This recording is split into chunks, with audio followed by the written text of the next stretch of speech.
சோம்பேறித்தனம். 7 கொடிய பாவங்களில் 4 பார்த்துட்டோம், இன்னும் 3 பார்க்க வேண்டியது.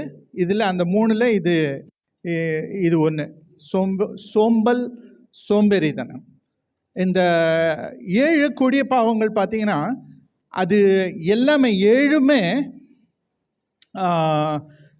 அதாவது 7 கொடிய பாவங்களும் அவற்றின் லேசான வடிவத்தின் உச்சம். போன முறை நான் கோவத்தை பற்றி பேசும்போது சொன்னேன் பாருங்க, உச்சக்கட்ட கோவம். அதே மாதிரி இது சோம்பேறித்தனத்தின் உச்சக்கட்டம். ஏன்னா தமிழில் ஒரே ஒரு வார்த்தை சோம்பேறி, சோம்பல், வேறு வார்த்தை இல்லை. ஆங்கிலத்தில் 2 விதமான வார்த்தை, 2 வேர்ட்ஸ் யூஸ் பண்ணுறாங்க.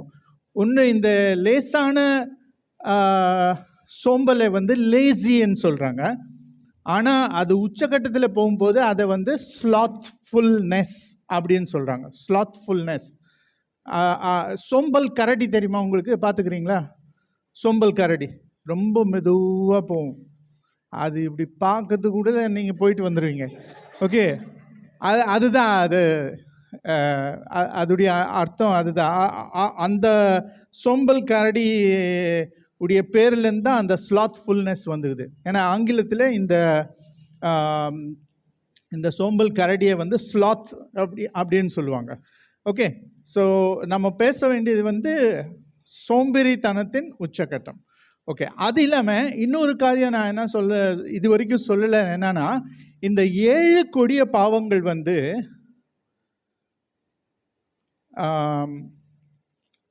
தலைமுறை சாபமாக கூட மாறி நம்ம வாழ்க்கையில் வர்றதுக்கு வாய்ப்புகள் இருக்குது. என் தாத்தா, எங்கள் அப்பா, எனக்கு, என் பிள்ளைகளுக்கு அப்படி போகிறதுக்கு கூட வாய்ப்புகள் அதிகம். ஓகே, அது லாஸ்ட் டைம் கூட கோபம் பற்றி பேசும்போது நான் சொல்லிகிட்டு இருந்தேன். கோபம் கூட அப்படியே தலைமுறையாக வருது. ஓகே, ஆனால் இந்த ஒரு பாவத்தை பற்றி நான் என்ன சொல்ல வரேன்னா, இது ரொம்ப வித்தியாசமான பாவம். பாவம்னா எப்படி? நம்ம செஞ்சால் தானே பாவம். இது ஒன்று செய்யாமலே பாவம் செய்கிறோம். புரியுதா உங்களுக்கு? ஒரு ஒன்றுமே செய்யல, படுத்துட்டே இருந்தார். சோம்பேறித்தனம்னா என்ன? சும்மாவே இருக்கிறது, ஒன்றுமே செய்யாமல் இருக்கிறது. அதுவே ஒரு பாவமாக இந்த 7 கொடிய பாவங்களில் வந்துக்குது. இப்படிப்பட்ட வேற ஒரு பாவம் இந்த மாதிரி கிடையாது. இதுதான் ரொம்ப வித்தியாசமான ஒரு பாவம் இது. அதாவது ஒன்றும் செய்யாமல் செய்கிற பாவம். சோம்பேறித்தனம் என்பது 7 பாவங்களில் மிக மோசமானது. அதற்கு எந்த முயற்சியும் தேவையில்லை. வேற எந்த அது அந்த பாவத்தை செய்யறதுக்கு நீங்கள் எந்த முயற்சி பண்ண வேணாம். அது நீங்கள் ஒன்றுமே செய்யலைன்னா கூட அது பாவமாக மாறி வந்துடுது. ஓகே, நான் இங்கே ஒரு 3 வசனங்கள் உங்கள் முன்னாடி சொல்ல விரும்புகிறேன். இது ரொம்ப முக்கியமான வசனங்கள். அது ஸ்லைட் 3 to 6. அது என்னென்னா, அங்கே கலாத்தியர் 6:9 போட்டிருக்குது. இது ஒன்றுமே செய்யாமல் இருக்கிறது சோம்பேறித்தனம், அது ஒரு பாவம்னு சொல்லும்போது பைபிள் வேலை பற்றி என்ன சொல்லுதுன்னு பாருங்கள். நன்மை செய்கிறதில் சோர்ந்து போகாமல் இருப்போமாக, நாம் தளர்ந்து போகாதிருந்தால் ஏற்ற காலத்தில் அறுப்போம். ஓகே, நன்மை செய்கிறதுல நம்ம டயர்ட் ஆகக்கூடாது, செஞ்சினே இருக்கணும் அப்படின்னு சொல்லி பைபிள் சொல்லுது. கொலோசியர் 3:23-24 என்ன சொல்லுதுன்னா, எதை செய்தாலும் அதை மனுஷர்களுக்கு என்றும் செய்யாமல் கர்த்தருக்கு என்று மனப்பூர்வமாய் செய்யுங்கள். நீங்கள் எது செஞ்சாலும் அது மனுஷனுக்கு செய்கிறீங்கன்னு சொல்லிட்டு செய்யாமல் கர்த்தருக்கு செய்கிறீங்கன்னு சொல்லிட்டு அந்த நினைப்போடு செஞ்சீங்கன்னாக்கா அது ரொம்ப விசேஷமாக நீங்கள் அந்த ரொம்ப நேர்த்தியாக, ரொம்ப விசேஷமாக, ரொம்ப நன்றாக அந்த வேலையை செஞ்சு முடிப்பீங்க. அப்போது நீங்கள் வீடு பெருக்கினாலும் சரி, நீங்கள் ஒரு வீட்டில் போய் வேலை செஞ்சாலும் சரி, நீங்கள் ஒரு ஆஃபீஸில் வேலை செஞ்சாலும் சரி, நீங்கள் ஒரு ஃபேக்ட்ரியில் வேலை செஞ்சாலும் சரி, எங்கே வேலை செஞ்சாலும் நீங்கள் அந்த ஓனர் யார் உங்களுக்கு சம்பளம் தராங்களோ அவங்களுக்காக செய்கிறீங்கன்னு சொல்லிட்டு நினைக்காம நீங்கள் கர்த்தருக்காக செய்கிறீங்கன்னு சொல்லி நினச்சி செய்யும் போது நீங்கள் சிறந்த உழைப்பாளியாக இருப்பீங்க. ஓகேவா?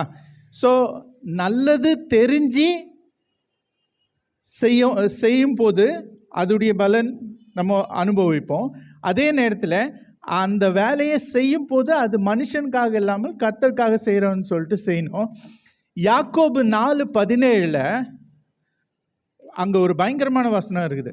ஆதலால் ஒருவன் நன்மை செய்ய அறிந்தவனாயிருந்தும் அதை செய்யாமற் போனால் அது அவனுக்கு பாவமாயிருக்கும்.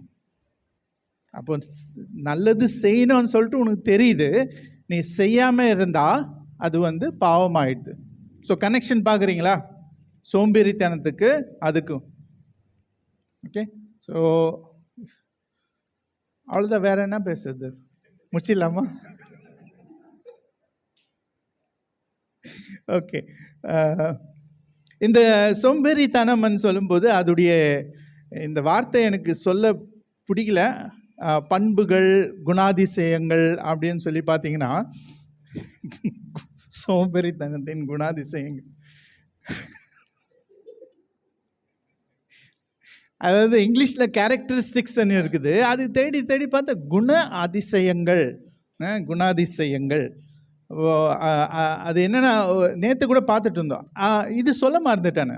நேற்று ஃபாஸ்டிங் ப்ரேயரில் திடீர்னு பாஸ்டர் என்ன பண்ணாங்க, ஆவியானவர் அவங்கள தூண்டி விட்டாங்க, நீங்கள் சோம்பேறித்தனம் பற்றி நீ டிஸ்கஸ் பண்ணுன்னு சொல்லிட்டு. அது வரைக்கும் அவங்களுக்கு தெரியாது நான் இதை பற்றி பேச போகிறேன். நான் 2 வாரமாக இதை பற்றி கஷ்டப்பட்டு வேலை செஞ்சுருக்கிறேன். அவங்களுக்கு ஆவியானவர் இங்கே பேச சொல்லிக்கிறாருன்னு சொல்லிட்டு எனக்கும் தெரியாது. ஆனால் இந்த டாபிக் நான் ப்ரிப்பேர் பண்ணும்போது 2 வாரமாக எனக்குள்ளே பயங்கர போராட்டம். இதை பற்றியா போய் பேசணும், என்ன பேசணும்னு சொல்லிட்டு ப்ரிப்பேர் பண்ணிகிட்ருக்கிறேன். ஆனால் அரை மனசாக இருக்கிறேன், ஒரு போராட்டத்தில் இருக்கிறேன். நேற்று பாஸ்டர் அந்த டாபிக் ஓப்பன் பண்ண பிறகு தான் எனக்கு அது உறுதியாச்சு, கர்த்தர் இதை பற்றி பேச விரும்புகிறாருன்னு சொல்லிட்டு. அதனால் உங்கள் முன்னாடி நிற்கிறேன். ஸோ இதோடைய குணாதிசயங்கள் பார்த்தீங்கன்னா, மந்தம். நேற்று கூட பார்த்தோம், மந்தமாக இருப்பான் அந்த மனுஷன். சோம்பேறியாக இருக்கிற மனுஷன் மந்தமாக இருப்பான். வேற எப்படி இருப்பான்? சும்மா இருப்பான். செயலற்ற மனிதன் அவன். ஓகே, எந்த செயலில் ஈடுபட மாட்டான். அப்புறம் அவனுக்கு எளிதான வாழ்க்கை வேணும். எளிதான லைஃப் ஆஃப் ஈஸ். எதுவுமே செய்யாமல் அவனுக்கு எல்லாமே சேர்ற மாதிரி எளிதான வாழ்க்கை. அவன் பார்த்தீங்களா, படுத்துனே இருக்கிறான், அவனுக்கு டீ கொடுக்குறாங்க, அவனுக்கு சாப்பாடு கொடுக்குறாங்க. ஆனால் இன்னொரு வசனம் இருக்குது, அவனுக்கு சாப்பாடு முன்னாடி வச்சா கூட அந்த சாப்பாடு தட்டுலேருந்து வாய்க்கு கை எடுத்துன்னு போகிறதுக்கு கூட அவனை சோம்பேறிப்படுவான். அப்படின்னா என்ன, யாருன்னா ஊட்டி விடட்டும், அவ்வளோ சொகுசு பார்க்குறவன். ஓகே, அப்புறம் வேற வேலை செய்வதில் வெறுப்பு. வேலை செய்யவே பிடிக்காது. இது நம்ம பேசுறது லேசான சோம்பேறித்தனம் இல்லை, சோம்பேறித்தனத்தின் உச்சகட்டம். ஓகே, அப்படி அந்த ஸ்லாத்ஃபுல் பர்சன் சோம்பேறித்தனத்தின் உச்சகட்டத்தில் இருக்கிற மனிதன் வேலையை வெறுப்பான். அவன் எந்த காரணத்தினாலும் வேலை செய்ய மாட்டான். நீங்கள் எப்படிப்பட்ட உற்சாகம் அவனுக்கு கொடுத்தாலும் அவன் வேலை செய்ய மாட்டான். வேறு பார்த்திங்கன்னா, செயலை தவிர்ப்பது. எந்த விதமான செயல் கூட அவன் செய்ய மாட்டான். ஒரு கிளாஸ் தூக்கி வைக்கிறது கூட அவனுக்கு கஷ்டமாக இருக்கும். அதுக்கப்புறம் தூங்கினே இருப்பான். அக்கறையின்மை, எந்த விதமான அக்கறை இருக்காது. பிள்ளைங்க மேலே அக்கறை இருக்காது, மனைவி மேலே அக்கறை இருக்காது, வீட்டு மேலே அக்கறை இருக்காது, எந்த அக்கறையும் இருக்காது. ஓகே, அக்கறையின்மை. அப்புறம் இந்த சோம்பேறித்தனம் தன்னை எப்படி வெளிப்படுத்துதுன்னா, ஆங்கிலத்தில் ஒரு வார்த்தை இருக்குது, ப்ரோக்ராஸ்டினேஷன். அது தமிழில் தேடி பார்த்தேன், தள்ளி போடுதல், தாமதம் செய்தல், காலம் கடத்தல். ஓகே, நீங்கள் எந்த வேலை சொன்னாலும் ஏதோ செஞ்சிடறோமா அப்படின்னுவான். ஏதோ செஞ்சிடறேன், இன்னும் கொஞ்சம் நேரத்தில் செஞ்சிடுவேன். இல்லை சாயங்காலம், நீங்கள் காலையில் கேட்டிங்கன்னா சாயங்காலம் செஞ்சிடுவேன், சாயங்காலம் கேட்டிங்கன்னா அடுத்த நாள் செய்வேன் சொல்கிறான். அப்படி தான் அது தள்ளி போட்டுனே இருப்பான். Okay, procrastination. உடனே செய்யவே மாட்டாங்க. அவங்களுக்கு அந்த சென்ஸ் ஆஃப் அர்ஜென்சியே இருக்காது. அது இல்லாமல் ஒரே இடத்துல பார்த்தீங்களா, இங்கே படுத்துக்கினேன், ஆக்சுவலி இங்கே ஸ்பேஸ் பத்தலை, இப்படி திரும்புவாங்க அப்படி திரும்புவாங்க. ஒரு கதவு அந்த ஹிஞ்சுக்கு மேலே இப்படி போகுது அப்படி போகுது இல்லை, அதே மாதிரி அவங்க முடிவும் எடுக்க மாட்டாங்க வாழ்க்கையில். அதாவது உறுதியின்றி தயங்குதல், ஊசல் ஆடுதல். இருக்கிற இடத்துல அப்படியே ஊசல் ஆடினே இருப்பாங்க, எந்த முடிவும் எடுக்க மாட்டாங்க, எதுலேயும் செயல்பட மாட்டாங்க. அப்படிப்பட்ட மனுஷன்தான் சோம்பேறின்னு சொல்லிட்டு. இன்னொன்று பார்த்தீங்கன்னா, அவனுக்குள்ளே எந்த விதமான ஊந்துதல் இருக்காது, எந்த விதமான ஒரு ஆர்வமும் ஒரு நம்பிக்கை, தன்னம்பிக்கை சுத்தமாக இருக்காது. ஓகே, ஸோ இப்படிப்பட்ட மனிதன் ஒரு சோம்பேறி, அதுதான் அவனுடைய குணாதிசயங்கள். இது நீதிமொழிகள் 19:15 பார்த்தீங்கன்னா, சோம்பல் தூங்கி விழ பண்ணுவான், அதுதான் அவனுடைய கேரக்டரை. அதான் நம்ம ஆல்ரெடி பார்த்தோம், தூங்கினே இருப்பான்.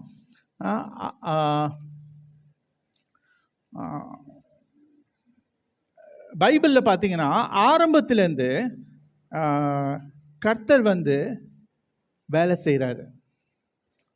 நம்மளுடைய கர்த்தர் வேலை செய்கிற ஆண்டவர். அவர் 6 நாள் வேலை செஞ்சதுனால தான் இந்த உலகம் உருவாகுச்சு. நீங்கள் நான் எல்லாம் இந்த உலகத்தில் இருக்கிறோம். ஸோ 6 நாள் வேலை செஞ்சுட்டு, அது கர்த்தருடைய என்ன சொல்கிறது, அவருடைய தன்மை. வேலை செய்கிறது கர்த்தருக்கு மிகவும் பிடிக்கும்.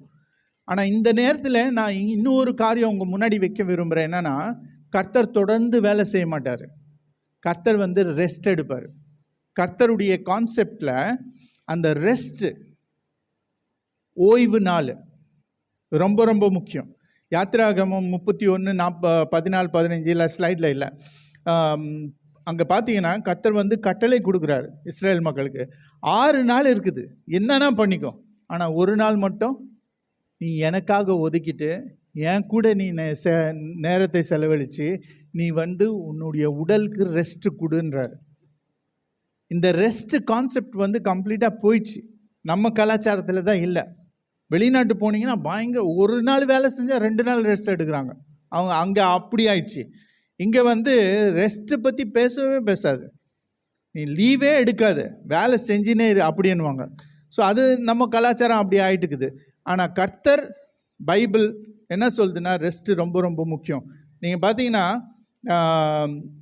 என்னாகமம் 15:32-36 வரைக்கும் வாசித்தீங்கன்னா, அங்கே ஒரு ஆள் ஓய்வு நாள் அன்னைக்கு வேலை செஞ்சிட்டு இருந்தான்னு சொல்லிட்டு அவனை மோசைக்கிட்ட கொண்டு நியாய தீர்ப்பளித்து கல்லால் அடித்து சாகடிச்சாங்க. அதுதான் பனிஷ்மெண்ட்டு. ஸோ கர்த்தர் என்ன சொல்கிறாருன்னா, அந்த ஒரு நாள் நான் உனக்காக காத்துட்ருக்கிறேன். நீ 6 நாள் எனக்கு இந்த வேலை இருக்குது, பிஸியாக இருக்கிற, அது அங்கே போகணும், இங்கே போகணும், அவங்கள பார்க்கணும், இது செய்யணும், அது முடிக்கணும்னு சொல்லிட்டு ஓடுனேன். ஆனால் ஒரு நாள் நான் உனக்காக காத்துட்ருக்கிறேன், நீ என் சமூகத்தில் உட்காருன்றார். அதுதான் இந்த ஓய்வு நாள், இந்த சண்டே. ஓகே, ஸோ சண்டே நீங்கள் வாரம் ஃபுல்லாக எங்கன்னா போங்க, சண்டே கர்த்தரிடத்தில் வந்துடுங்க. நிறைய பேர் என்ன பண்ணுறோன்னாக்கா, சோம்பேறி தானம் போட்டு ஏன் சர்ச்சுக்கு போகணும், வீட்டிலே பார்த்துக்கலான்னு சொல்லிட்டு வீட்டிலே டிவி பார்த்துன்னே உட்காந்துப்பாங்க. இந்த மெசேஜ் அப்லோட் பண்ணிட்டு பிறகு அது பார்த்துருவாங்களாம். அது சபை கிடையாது. அது மூலமாக உங்களுக்கு எந்த விதமான ஒரு என்கரேஜ்மெண்ட்டும் கிடைக்காது. நான் ஏற்கனவே முன்னாடி நிறையா முறை சொல்லியிருக்கிறேன், சபை என்பது ஒரு அடுப்பு மாதிரி, விறகு அடுப்பு மாதிரி. உள்ளே இருந்ததா எரிவீங்க, தனியாக போனீங்கன்னா அணைஞ்சு போயிடும். ஓகே, ஸோ சபைக்கு வருவது ரொம்ப ரொம்ப முக்கியம். ஏன்னா இங்கே ஒருத்தர் சாட்சி கேட்கும் போதே உங்களுக்கு அவங்களுக்கு செஞ்சார் கர்த்தர் எனக்கு செய்ய மாட்டாரான்னு சொல்லி உங்களுக்கு ஒரு யோசனை வரும். அப்போ உங்களுடைய விசுவாசம் இன்னும் கர்த்தர் மேலே திட நம்பிக்கையாக வரும்.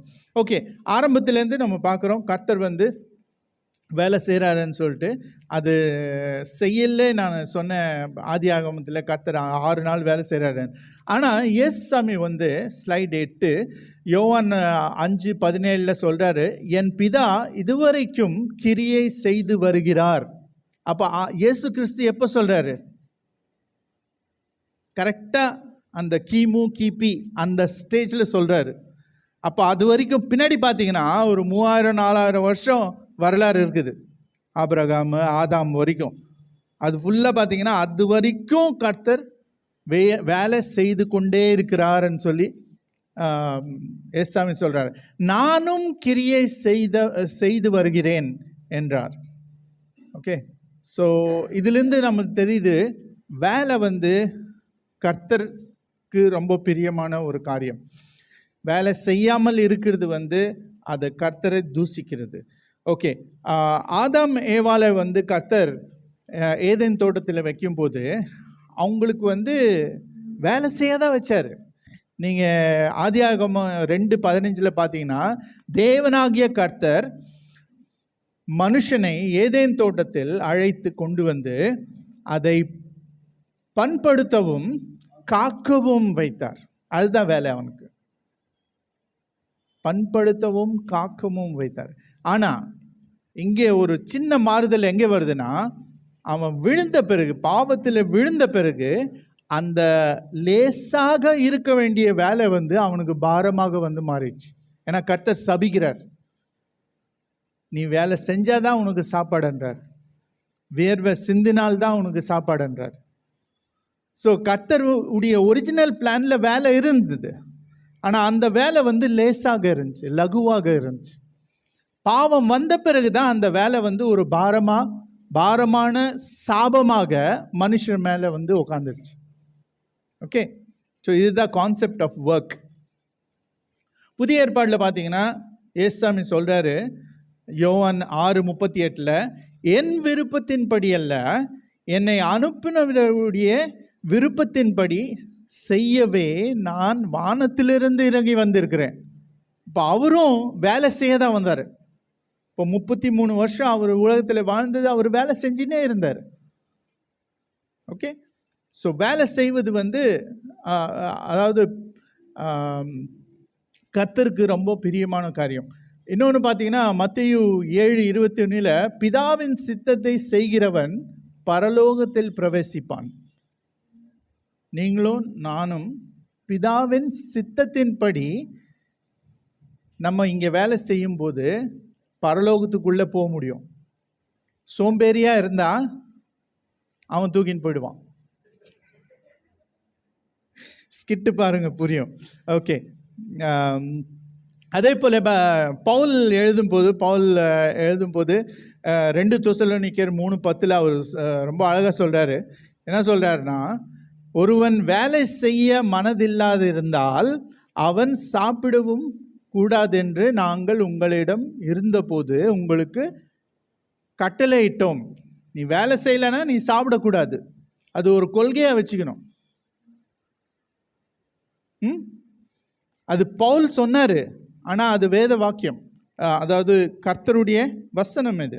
ஸோ அது ஒரு கட்டளையாக நம்மளுக்கு வருது. அது இல்லாமல் நீங்கள் 1 தீமோத்தி 5 பார்த்தீங்கன்னா, அங்கே என்ன போட்டிருக்குதுன்னா, ஒருவன் தன் சொந்த உறவினர்களையும் விசேஷமாக தன் குடும்பத்தையும் கவனிக்காமல் இருந்தால் அவன் விசுவாசத்தை மறுதலித்தவனும் அவிசுவாசியோட விட கெட்டவனுமா இருப்பான். அப்போ நீ வேலை செய்யலைன்னா, நீ சோம்பேறியா இருந்தா நீ எப்படிப்பட்டவன்? அவிசுவாசியோட மோசமானவன் என்றான், பரலோகமே சேர மாட்டான். ஓகே, இன்னொரு காரியம் பார்த்தீங்கன்னா, அதே 1 தீமோத்தி 5வது அதிகாரத்தில் பவுல் தீமோத்திக்கு எழுதுகிறார் அந்த கடிதத்தின். அதில் அவர் ஒரு சஜஷன் கொடுக்குறாரு. என்ன சஜஷன்னா, வாலிப விதவைகளை அவர் கல்யாணம் பண்ண சொல்கிறார். ஏன்னாக்கா அவர் நிறைய பிரச்சனைகள் பார்த்தார். என்ன பிரச்சனைனா, வாலிப வயசில் விதவை ஆகிட்டா அவங்க என்ன பண்ணுறாங்கன்னா, அங்கே பாருங்கள் 13வது வசனம் 1 தீமோத்தி 5:13. அவங்க என்ன பண்ணுவாங்கன்னா, இவர்கள் இது அந்த வாலிப விதவைகள் பற்றி போட்டிருக்குது. ஆனால் இது பைபிள்லேருந்து வர்றதுனால நம்ம எல்லாருக்கும் இது வெறும் வாலிப விதவைகளுக்கு இல்லை, அந்த சூழ்நிலையிலேருந்து இந்த வசனம் வருதுன்னு சொல்ல வரேன். இவர்கள் வீடு வீடாக போய் தாங்கள் நேரத்தை வீணாக்க போக்குவார்கள். என்ன பண்ணுவாங்களா? வீடு வீடாக போயிட்டு நேரத்தை வீணாக்குவாங்களா? அது மட்டுமல்ல, வேற இன்னும் இருக்குது பாருங்க. வீண் பேச்சு பேசுவார்கள். வீண் பேச்சு, அதனால எந்த பிரயோஜனமும் கிடையாது. மேலும் மற்ற மனிதர்களின் வாழ்க்கைகளை பற்றிய தகவல்களை, எந்த மனிதர்கள்? பின்னாடி தெருவில் இருக்கிறவன், அந்த தெருவில் இருக்கிறவன், இல்லை ஏதோ சினி ஸ்டாருடைய குடும்பம் நாசமாயிடுச்சு, யாரும் சினி ஸ்டார் வந்து இன்னொரு பொண்டாட்டியை கூட்டின்னு ஓடி போயிட்டான், இல்லை யார் சூசைட் பண்ணிக்கினாங்க, இந்த மாதிரி மற்ற மனிதர்களின் வாழ்க்கைகளையே பற்றிய தகவல்களை தெரிந்து கொள்வதில் ஆர்வமாக இருப்பார்கள். ரொம்ப ஆர்வம். சொல்லு, அப்புறம் என்ன ஆச்சு? அந்த அளவுக்கு ஆர்வம் இருக்கும். ஏன்னா வேற வேலை இல்லைல்ல. இப்போ குடும்பம் இருந்தால் நிறைய வேலை இருக்கும். குடும்பமே இல்லை, வாலிப வயசில் விதவை ஆயிட்டாங்க. இப்போ இதுதான் வீடு வீடாக போயிட்டு இந்த மாதிரி கலெக்ட் பண்ணிக்கிறது. நியூஸ் கலெக்ட் பண்ணிட்டு என்ன பண்ணுறாங்க, அது ரொம்ப முக்கியம். பாருங்க, அங்கே போட்டிருக்குது, ஆர்வமாக இருப்பார்கள். அவர்கள் மற்றவர்களின் வாழ்க்கை பற்றிய வதந்திகளையும் எதை சொல்லக்கூடாதோ அவற்றையும் சொல்லுவார்கள். ஒரு செய்தி கிடைக்குது, அது உண்மையா பொய்யான்னு சொல்லிட்டு அதை விசாரிக்க மாட்டாங்க. அதை அப்படியே எடுத்துக்கிட்டு அது இன்னொரு 10 பேர்கிட்ட சொல்லுவாங்களாம்.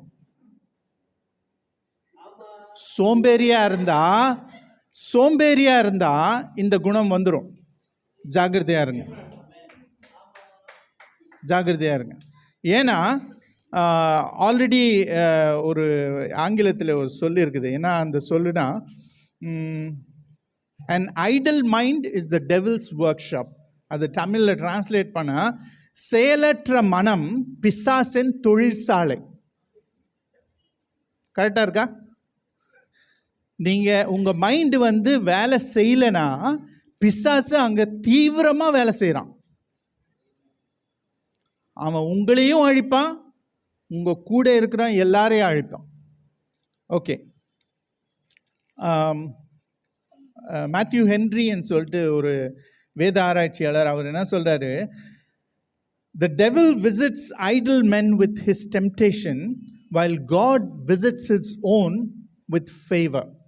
தமிழில் பார்த்தீங்கன்னா, சும்மா இருக்க மனிதர்களை பிசாசு பார்க்க வரும்போது சோதனை கொண்டு வரான். பிசாசு வந்து ஒரு சோம்பேறியை பார்க்க வரும்போது என்ன கொண்டு வரான்? சோதனையை கொண்டு வரான். அதே சமயம் கர்த்தர் தயவுடன் தன் சொந்தங்களை பார்க்க வரார்.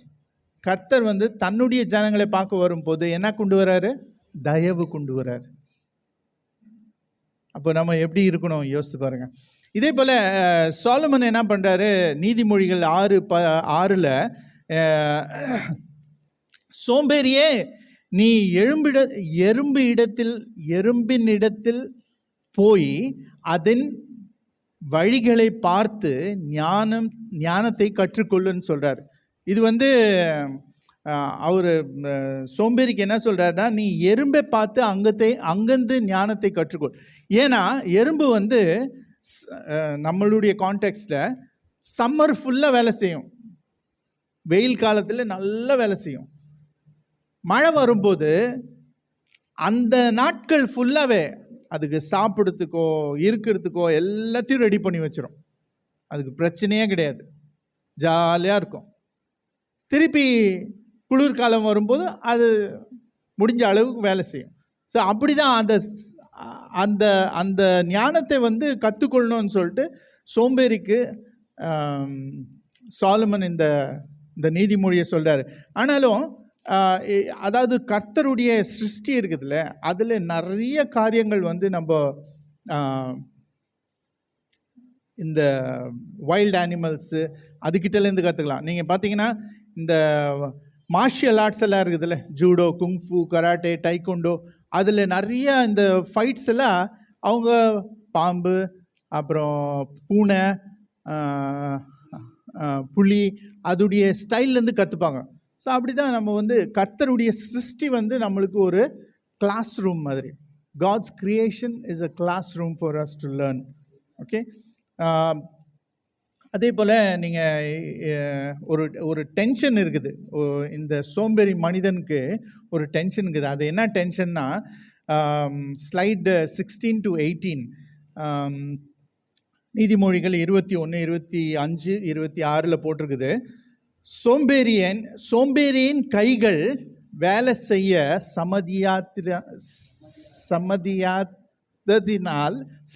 சம்மதியாததினால் அவன் ஆசை அவனை கொல்லும்.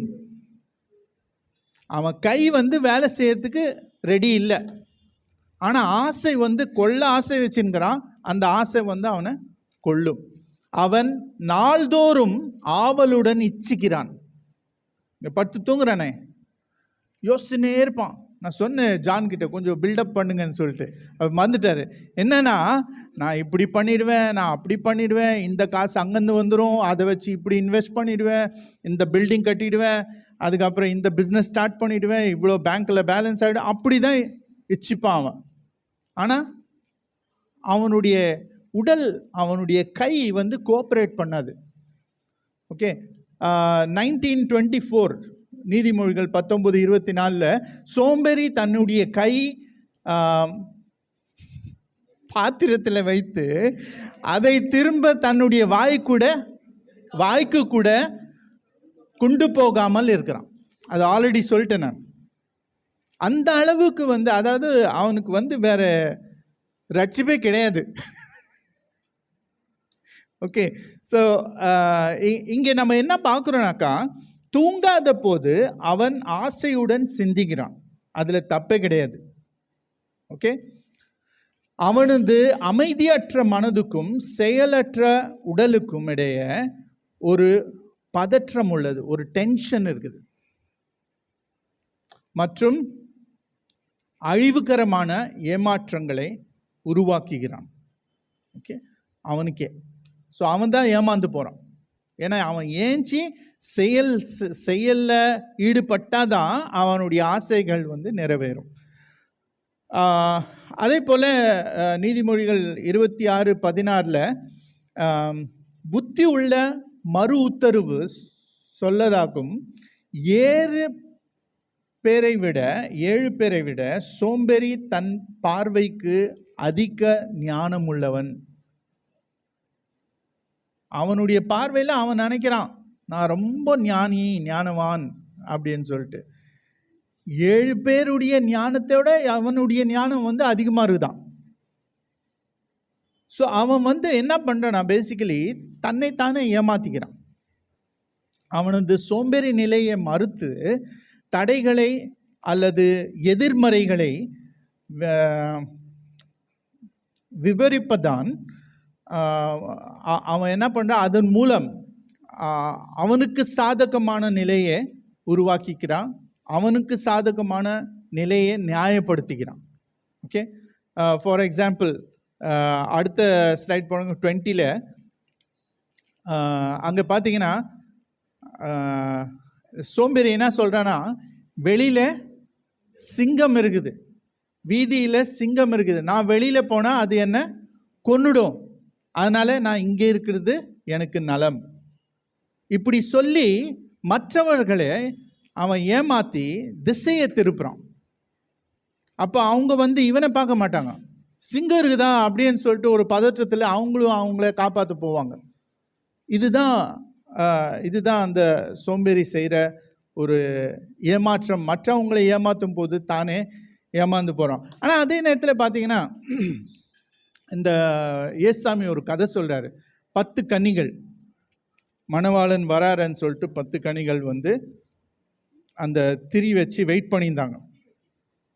ஆமாம், அப்போது மணவாளன் வராருன்னு சொல்லும்போது செய்தி வந்துருச்சு, அவர் வராருன்னு சொல்லும்போது 5 பேர் அவங்கக்கிட்ட என்ன இருந்துச்சு, அந்த திரியை பற்ற வச்சுட்டு அவங்க ரெடியாக இருந்தாங்க வெளிச்சத்தோட.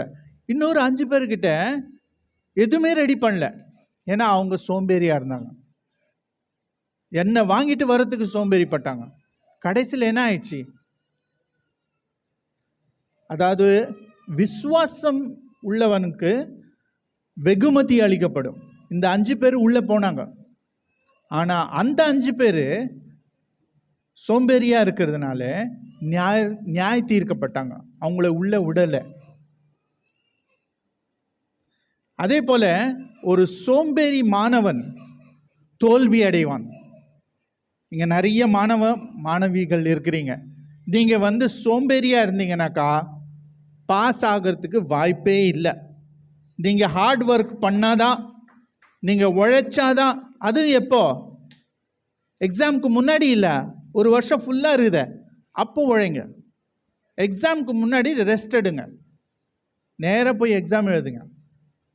ஏன்னா நீங்கள் ஒரு வருஷம் ஃபுல்லாக உழைக்கிறீங்களே, அதெல்லாம் ஊறி போயிடும் உங்களுக்கு சிஸ்டமில். எக்ஸாமுக்கு முன்னாடி நீங்கள் எல்லாத்தையும் கற்றுக்கலான்னு ட்ரை பண்ணும்போது எக்ஸாமில் போய் உட்காரும் போது மைண்டு பிளாங்க் ஆகிடும். திவ்யா சொன்னாங்க பாருங்க, சாட்சி, மைண்ட் அப்படியே பிளாங்க் ஆகிடும். என்ன படித்தேன், என்ன கொஸ்டின் இது, நான் படிக்கவே இல்லையே அப்படின்னு சொல்லி தோணும். ஆனால் நீங்கள் படிச்சிருப்பீங்க, என்ன டென்ஷன்.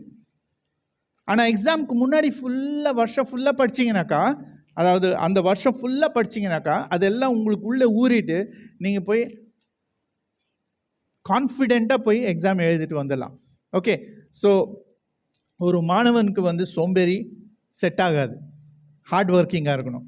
அதே போல் நம்ம நான் ஏற்கனவே சொன்னது போல் நம்ம சபைக்கு வரத்துக்கு சோம்பேறித்தனம் பண்ணுவோம். காலையில் எழுந்திரிச்சு ஒரு 1/4 மணி நேரம், ஒரு அரை மணி நேரம் கர்த்தர் கூட செலவழித்துக்கிறதுக்கு பதிலாக நல்லா போத்திட்டு தூங்குறதுக்கு தான் நல்லா இருக்கும். நம்மளுக்கு அப்படி தான் விரும்புவோம். அதாவது we allow everything else to interfere our time with God. கர்த்தர் கூட நேரம் செலவழிக்கணும்னா வேற எது வந்தாலும் அதை ஏற்றுப்போம். மன வரைக்கும் போய் டீ குடிச்சிட்டு வருவோம் ஃப்ரெண்ட்ஸ் கூட. ஆனால் கர்த்தர் கூட நேரம் செலவழிக்கிறதுக்கு நம்மளுக்கு இருக்காது, அந்த மனசு வராது. மணிக்கணக்காக உட்காந்து டிவி பார்ப்போம், ஆனால் கர்த்தர் கூட நேரம் செலவழிக்கிறதுக்கு மனசு வராது. ஸோ இந்த மாதிரி காரியங்கள் நல்லது கிடையாது நம்மளுக்கு. இன்னொன்று ஒரு நாளின் கடைசி நிமிடங்களை கர்த்தருடன் அவசரமாக செலவிட வேண்டாம். ஒரு நாள் ஃபுல்லாக போயிடுச்சு, காலையில் ஏதோ ஜெபம் பண்ணியிருப்பீங்க ஒரு வேளை, ஆனால் தூங்குறதுக்கு முன்னாடி அவசரமாக பைபிள் வாசிச்சுட்டு அவசரமாக ஜெபம் பண்ணிட்டு படுக்கிறது, அது என்ன ஆயிடுதுன்னா அதுக்கு அர்த்தம் இல்லாமல் போயிடுது. நீங்கள் அது செய்யாமலே இருக்கலாம். ஏன்னா கர்த்தர்கிட்ட நீங்கள் போய் உட்காரும் போது அவர் சொல்கிறது நீங்கள் கேட்கணும், நீங்கள் சொல்கிறது அவர் கேட்கணும்னு சொல்லிட்டு அவர் விரும்புகிறார். அந்த நேரத்தில் நீங்கள் போயிட்டு அது ஒரு ரிச்சுவல் மாதிரி பண்ணிங்கன்னா, ஒரு ரிச்சுவல்னால் என்ன, ஒரு சடங்கு மாதிரி, ஒரு ஒரு ஒரு பழக்க தோஷம் அப்படி பண்ணிங்கனாக்கா அதுக்கு அர்த்தமே இருக்காது.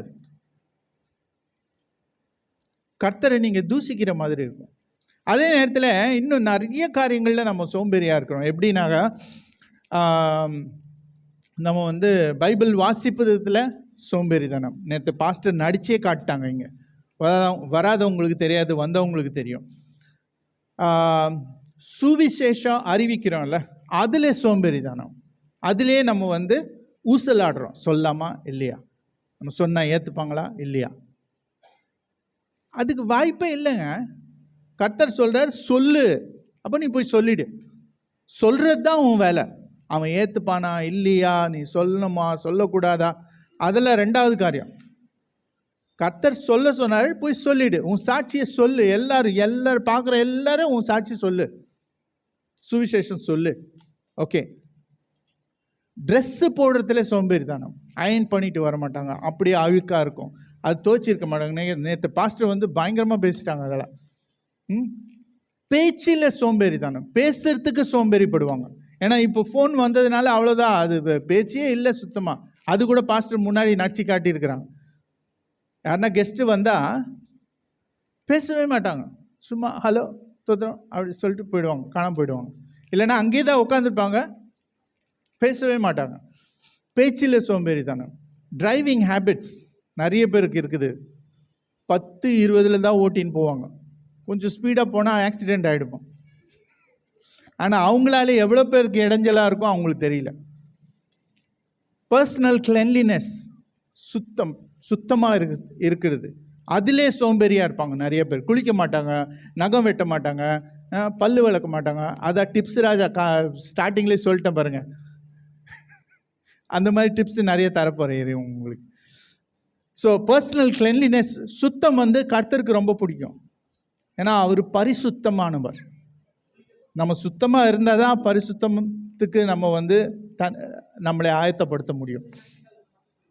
சிலர் வெறும் ஞாயிற்றுக்கிழமை மட்டும் குளிப்பாங்களா? சிரிக்கிறதுல சோம்பேறி, ஊசல் ஆடுறாங்க, சிரிக்கலாமா இல்லையா? ஓகே. மற்றவங்களுக்கு உதவி செய்யறதுல சோம்பேறித்தனம், காணிக்கை போடுறதுல சோம்பேறித்தனம். ஏஞ்சி வரணும், அங்கேருந்து ஏஞ்சி வந்து காணிக்கை போடணும், தசமம் பார்க்க போகணும், வேணாம் விடு அங்கேயே உட்காந்துக்கலான்னு சொல்லிட்டு உட்காந்துக்கலாம். ஸோ இப்படிப்பட்ட நிறைய பேச போனால் நிறைய காரியங்கள் இருக்குது. ஆனால் நான் கடைசியில் என்ன சொல்ல வரேன்னா, கர்த்தர் வந்து உழைப்பாளி. கர்த்தருக்கு பிரியமானவர்கள் எல்லாருமே உழைப்பாளியாக இருக்க விரும்புகிறார். இதில் சில டேஞ்சர்ஸ் இருக்குது, சில டேஞ்சர்ஸு. இது எப்படி மேற்கொள்ளணும், என்ன டேஞ்சர்ன்னு சொல்லிட்டு நான் சொல்கிறேன். நீதிமொழிகள் 13:4 சோம்பேறியுடைய ஆத்மா விரும்பியும் ஒன்றும் பெறாது. பார்த்தீங்களா? அவன் எந்த பொருள் விரும்பினாலும் அவனுக்கு கிடைக்காது. சோம்பேறியின் கைகள், அது ஆல்ரெடி சொல்லிட்டேன், 21, 25லேருந்து 26. ஓகே. இதை மேற்கொள்வது எப்படி? ஒரு 5 டிப்ஸ் இருக்குது. அது டிப்ஸ் ராஜா சொல்ல, இது வேற. ஓகே. உங்களை ஊக்கம் அளிப்பது எதுவோ அதை கண்டறியுங்கள். எது உங்களை வந்து என்கரேஜ் பண்ணுது அதை வந்து கண்டுபிடிச்சி அதை ஃபாலோ பண்ணாலே நீங்கள் சோம்பேறித்தனத்திலேருந்து வெளியில் வரலாம். 2வது வந்து கவனம் சிதறல்களை தவிர்க்கவும். எது உங்கள் கவனத்தை சிதறுகிறது, I mean find your motivator, avoid distractions. எது டிஸ்ட்ராக்ஷன் பண்ணுதோ அதை வந்து நீங்கள் தவிர்க்கணும்.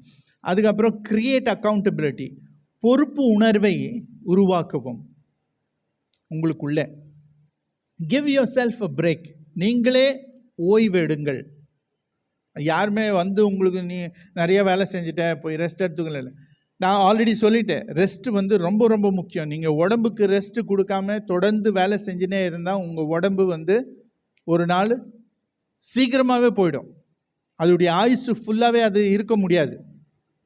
ஒரு மெஷின் வந்து வேலை செஞ்சுனே இருந்தால் அதோடைய ஆயுசு வந்து குறைஞ்சினே வருது, தேய்மானம் என்னென்னமோ வருது அதில். ஓகே. ஸோ அதே போல் அதனால தான் கர்த்தர் சொல்கிறார் ரெஸ்ட்டு வந்து அவ்வளோ முக்கியம். மனுஷனுக்கு மட்டும் இல்லை, அவர் நிலத்துக்கு ஒரு ரெஸ்ட்டு கொடுக்க சொல்கிறாரு. அதான் ஜூபிலின்னு சொல்லி ஒரு கான்செப்ட் இருக்குது பைபிளில். அது இன்னொரு நாள் பார்க்கும்போது பார்ப்போம். ஓகே. கடைசியாக வந்து செட் ரீசனபிள் கோல்ஸ், நியாயமான இலக்கியை அமைக்கவும். உங்களால் முடிஞ்சது நீங்கள் வந்து ஒரு கோலை செட் பண்ணிக்கிங்க. ஸ்லைடு 25 பார்த்தீங்கன்னா, பாப்பா அது நான் உங்களுக்கு வாட்ஸ்அப்பில் அனுப்பிச்சிடுறேன், நீங்கள் அப்புறமா பாருங்கள். அதில் வியாதிகள் இருக்குது, பெரிய லிஸ்ட் இருக்குது, ஏகப்பட்ட வியாதிகளுங்க. ஆனால் நான் கடைசி ஸ்லைடுக்கு போங்க, அது மட்டும் நான் பார்க்க விரும்புகிறேன். கடைசி ஸ்லைடில் பார்த்தீங்கன்னா, நீங்கள் வேலை செய்யாமல் ஒரே இடத்துல உட்காந்துனே இருக்கிறீங்கனாக்கா நீங்கள் சாப்பிட்றது வந்து நீங்கள் பர்ன் பண்ண மாட்டீங்க.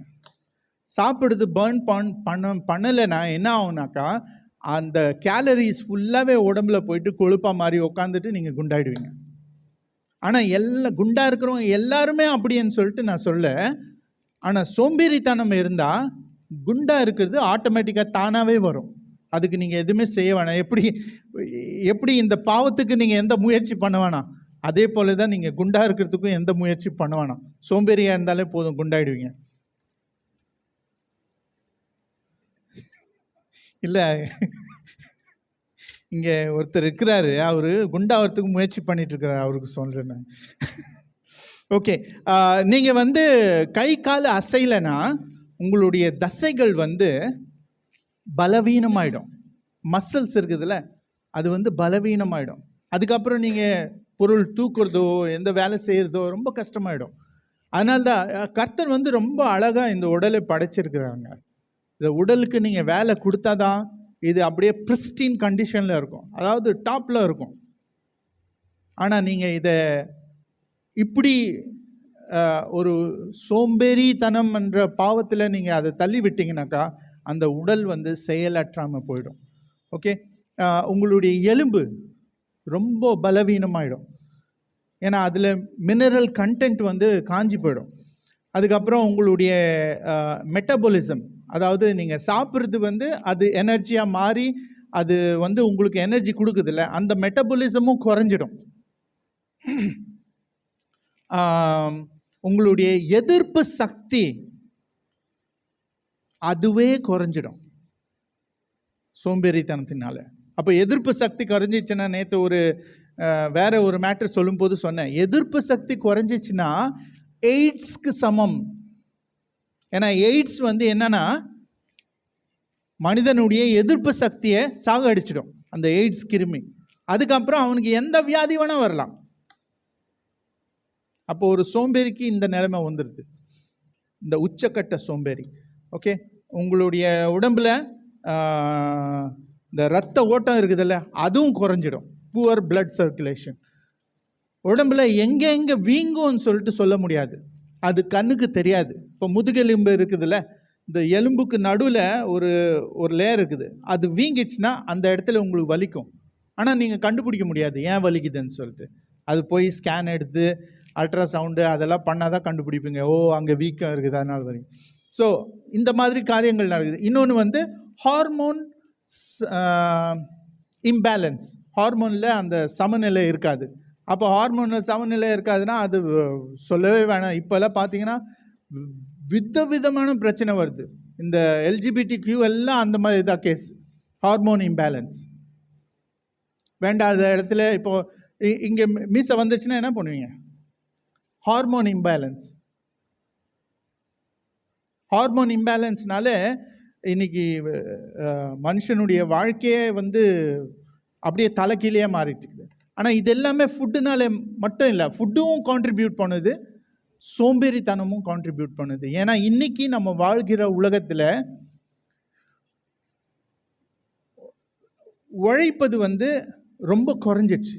நாங்கள் சின்ன வயசில் இருக்கும்போது நாங்கள் ஓடி விளையாடுவோம், மரம் ஏறுவாங்க, இவங்க மரம் ஏறுவாங்க, எக்ஸ்பர்ட் மரம் ஏறுவாங்க, ஆத்லேட்டு.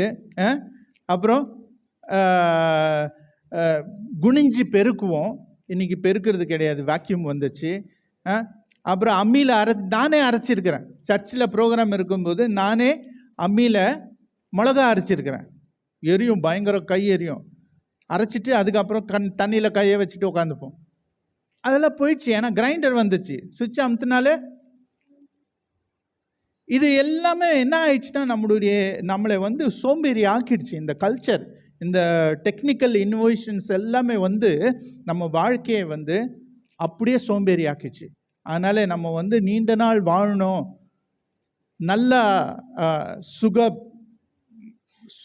சுக பலனாக இருக்கணும்னாக்கா நம்ம வந்து வேலை செய்யணும். ஏன்னா கர்த்தருடைய ஒரிஜினல் பிளானில் அப்படி தான் இருக்குது. ஓகே, ஸோ சோம்பேறியாக இராதீங்க. உங்களுக்கு அது ஆசீர்வாதம், உங்களை சுற்றி இருக்கிறவங்களுக்கு அது ஆசீர்வாதமாக இருக்கும். God bless you all. Thank you.